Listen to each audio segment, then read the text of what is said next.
Hello दोस्तों, स्वागत है आपका आशा मैथ्स क्लासेस में।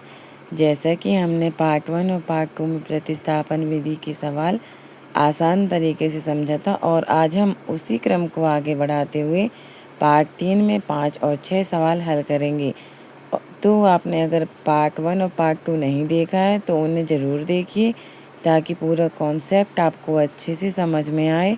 और अगर आपने देख लिया है तो चलिए बिना समय बर्बाद किए शुरू करते हैं आज का पार्ट 3, समीकरण युग्मों को प्रतिस्थापन विधि से हल करना। ये है 5वां सवाल। इसमें दिया है √2x + 3y = 0। यह है समीकरण नंबर 1। दूसरा है √3x - √1y = 0। यह समीकरण नंबर 2। अब हम इसको प्रतिस्थापन विधि से हल करेंगे। तो हेडिंग डालते हैं प्रतिस्थापन विधि। अब समीकरण 1 या 2 किसी से भी हल कर सकते हैं, तो मैं ले रही हूँ समीकरण 1 से। समीकरण 1 है √2x + √3y = 0। अब या तो x वाले का पक्षांतर कर सकते हो या y वाले का पक्षांतर कर सकते हो। तो x या y किसी का भी कर सकते हो, मैं y का कर देती हूँ। प्लस √3 है तो आएगा -√3y। x को यहीं रहने देंगे, √2 का भी पक्षांतर करो तो ये बटे में आ जाएगा √2। ये हो गया समीकरण नंबर 3। अब x का मान समीकरण 2 में रख देते हैं। समीकरण 3 से x का मान समीकरण 2 में रखने पर अब देखो हमारा समीकरण 2 क्या है, √3x - √1y = 0। अब पूरे समीकरण को ऐसे ही रहने देना है। जहाँ पर x लिखा है x की जगह पे बस x का मान रख देंगे। √3 - √3/√2 y है इसके साथ, फिर ये x की जगह पे रख दिए, फिर -√2 y = 0। अब इसका गुणा कर देते हैं। -2 √3 है तो एक बाहर आ जाएगा, नीचे है √2y - √1y = 0। अब इसका एलसीएम लेके इसको हल कर देते हैं। इसके बटे में कुछ नहीं है तो एक मान लेते हैं। अब इनका एलसीएम लेंगे तो आ जाएगा √2। एक का गुणा इसके साथ तो -3y -√2 का इसके साथ गुणा कर देते हैं 8 के साथ इंटू √2। ये y ऐसे ही रहेगा बराबर 0।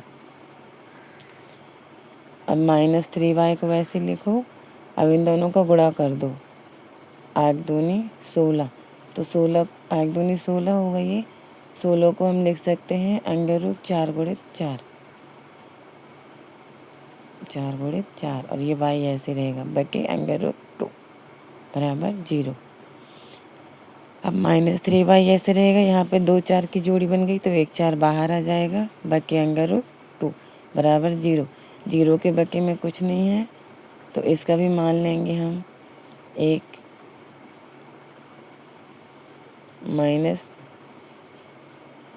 -7y बराबर √2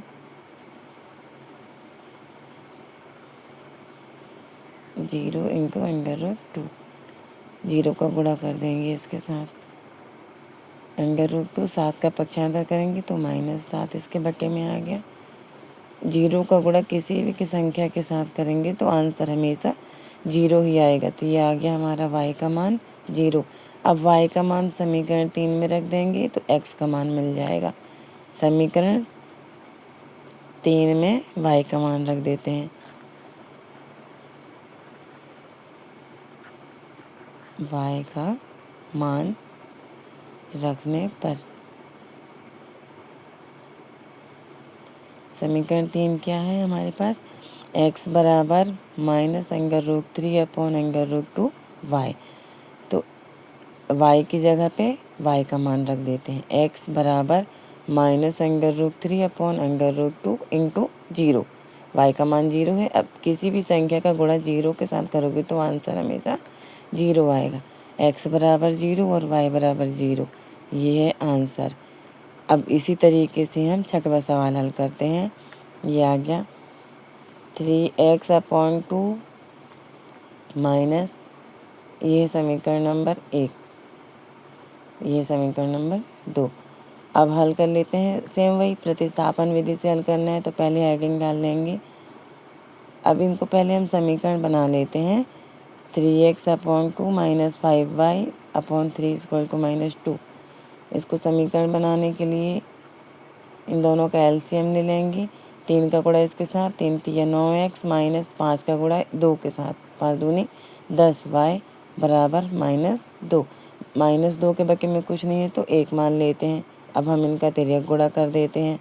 1 का गुणा इनके साथ करेंगे, ये सेम ऐसे ही रहेगा, बराबर 2 का गुणा 6 के साथ करेंगे तो -6 दूनी 12। ये हो गया समीकरण नंबर 3। अब ऐसी समीकरण 4 बना लेंगे।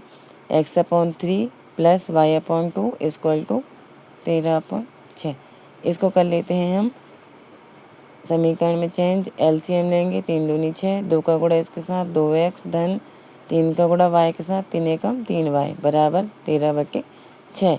यहाँ भी तिर्यक गुणा कर देते हैं, 6 का ऊपर इसके साथ और 6 का इसके साथ। चलिए गुणा कर देते हैं। तो 6 का गुणा इनके साथ करेंगे तो 6 दूनी 12x धन 6 तिया 18y बराबर 13 13 का गुणा 6 के साथ कर देते हैं। 13 6 71, 13 6 71। अब हम इसको पूरे समीकरण को देखो, सब में 6 का भाग चला जाएगा तो पूरे समीकरण को 6 से क्या कर देते हैं, भाग कर देते हैं, ताकि हमारा समीकरण छोटा हो जाए, हल करने में परेशानी न जाए। 6 दूनी 12x, ये 12x है तो 6 का भाग किए तो 2x। यहाँ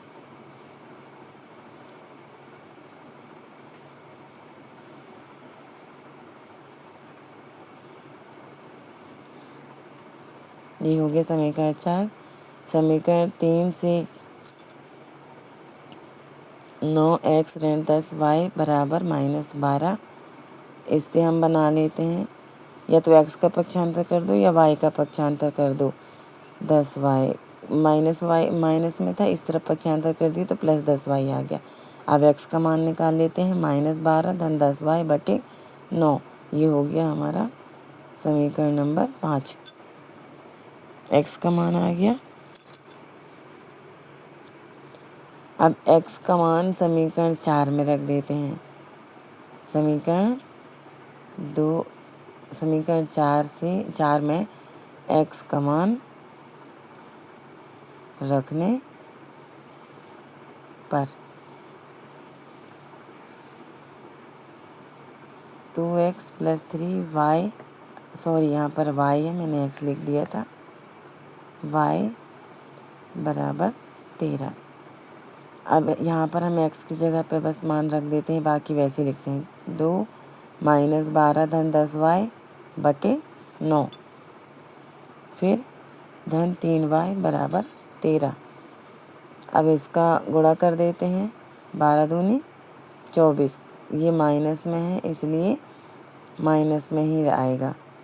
12 दूनी -24 धन 10 दूनी 20y/9, 9 का गुणा इसके साथ कर देते हैं। 9 तिया 27/9 बराबर 13। अब यहाँ भी 13 के बक्के में देखो कुछ नहीं है, पहले तो इसको सॉल्व कर लें। -24 धन 20 और 27 हुआ 47y बराबर 9 का गुणा इसके साथ कर दो, 13 9 117। अब देखो -24 का पक्षांतर कर देंगे, 47 को यहीं रहने देते हैं। 117 -24 से तो +24 आ जाएगा। इसके बाद -47y बराबर, इन दोनों को प्लस करके लिख दो तो 117 में 24 जोड़ देंगे तो आ जाएगा 141। अब y को यहीं रहने देते हैं। 47 का पक्षांतर कर देंगे तो बटे में आ जाएगा 47। 47 से कट जाएगा, 47 से कम 47, 47 तिया 141, y बराबर आ गया 3। अब ये y का मान हम समीकरण नंबर 5 में रख के हल कर देंगे। तो वहाँ से हमें x का मान मिल जाएगा। y का मान समीकरण 5 में रखने पर, समीकरण 5 क्या है, x बराबर -12 धन 10y बटे 9।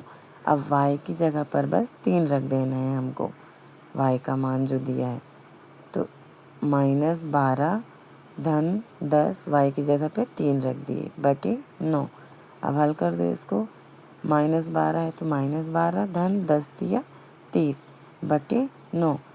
अब देखो एक संख्या के सामने प्लस है और एक के सामने माइनस है, मतलब इन दोनों को घटा देंगे, घटा देते हैं। पर बड़ी संख्या के सामने या गया 18, बड़ी संख्या के सामने प्लस है इसलिए प्लस में आएगा। 9 एकम 9, 9 दूनी 18। x बराबर आ गया 2, x बराबर 2 और y बराबर 3। ये हमारा आंसर। अब प्रतिस्थापन विधि की पूरे सवाल हमने सॉल्व कर लिए।